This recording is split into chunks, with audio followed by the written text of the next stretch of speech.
following is a presentation of WGAA Sports. Swung on to center field. It's going back. It's gone! A grand slam by Taylor Westmoreland. She's got it! She did it! It's a no-hitter!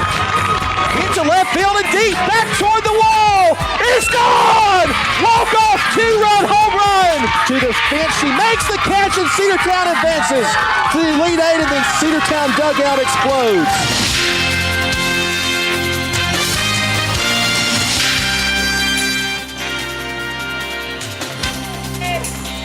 Welcome into Cedartown Lady Dawgs softball here on the Big AA, 106.1 FM, AM 1340. Along with Amy Tuck, I'm Andrew Carter. Runner on first base, a two-out walk puts Mary Sil Brumby aboard. We're used to that. Yes. Par for the course. And Reagan Clark is the batter, the pitch. Breaking ball, strike called. A miracle we got on the air today. We had a huge rain shower that came down right before we got on the air today, and trying to get everything worked out with video and all, it has been a little bit of a challenge. We'll hope for better on game two. There's a ball hit toward second base on a slow roller, goes over to first in time, and the out is completed. And it is nothing doing for Cedartown except for the walk. Well, I'm going to give you the starting lineup for the Cedartown Lady Bulldogs here as we get ready for today's first game of the doubleheader. Michaela Jordan led off, and she struck out, did she not? She did. She just struck out. Westmoreland grounded to second. Yes. And then Brumby walked, and then Reagan Clark also rolls to second base. Kayla Nicolopoulos, the shortstop, is hitting fifth. Emmy Arp is the designated player today, hitting sixth. Hitting seventh is Ivory Boozer at third base. Emma Tuck is in right, hitting eighth, and Haven Barclay is hitting ninth. She is the left fielder. Annabeth O'Neill starting at second base, and she is being hit for by Amy Arp. Starting pitcher is Reagan Clark. She completes her warm-up tosses. Lady Bulldogs had a pretty successful tournament over the weekend, taking 2 out of 3. A couple of pretty good teams they took down. They did. They played LFO Friday night? I believe so. They played South Paulding, the first game Saturday. I'm not familiar with the second game on Saturday. I had to leave. I think it's Collins Hill, I believe. Collins Hill, you're correct. And that's a 7A school, and I think the Lady Bulldogs won that game. So 2 out of 3, correct? 2 out of 3 on the weekend series, so definitely not too bad at all.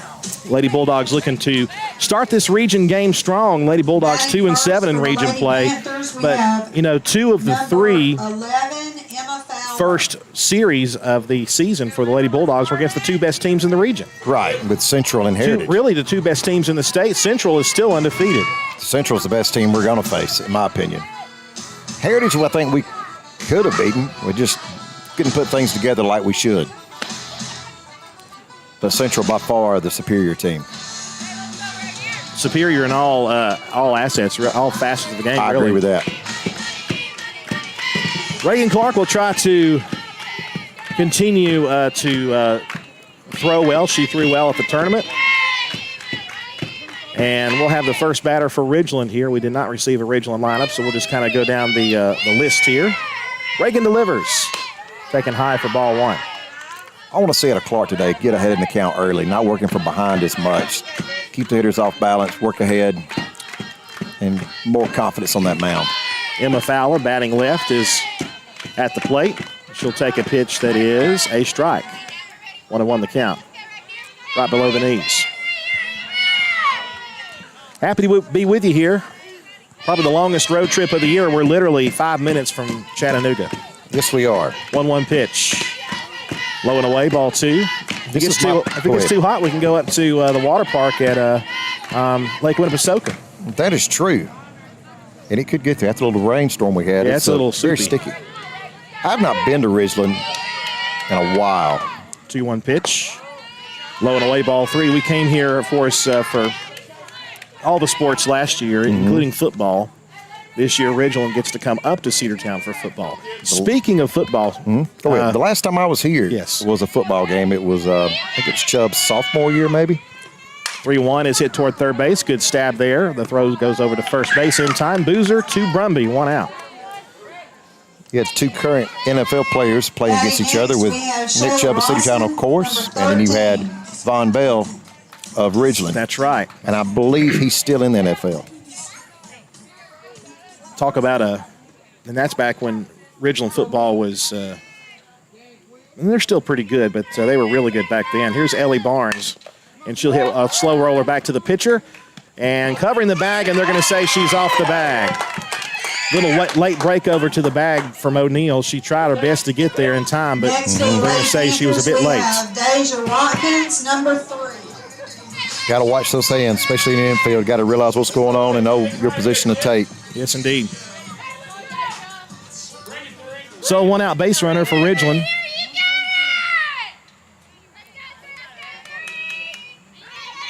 Shayla Rosin is the batter. Rather, that's Deja Watkins. She fouls that one away, strike 1. 0-1 the count.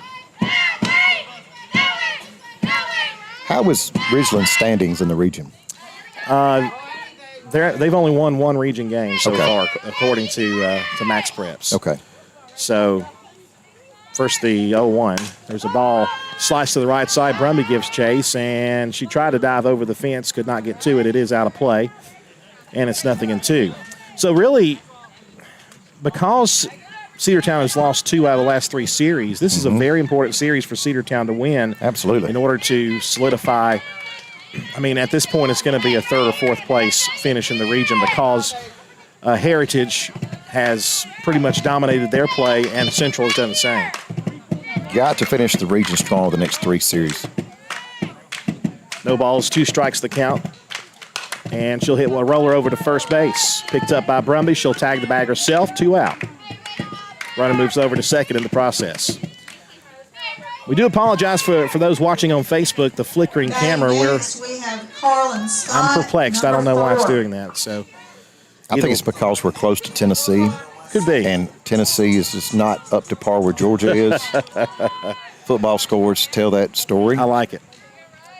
Carlin Scott in the batter with 2 outs. Fastball high. 1 ball, no strikes.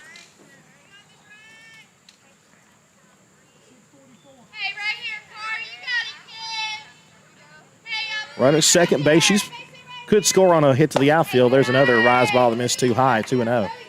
That is a tall outfield fence we have here. Well, and it's a short porch. That's probably why it's so high. The 2-0 pitch is outside, 3 balls, no strikes. But I remember last year, Brumby hit a home run here. I'm not surprised with that. And not just over the fence, it was in the trees. A shot. 3-0.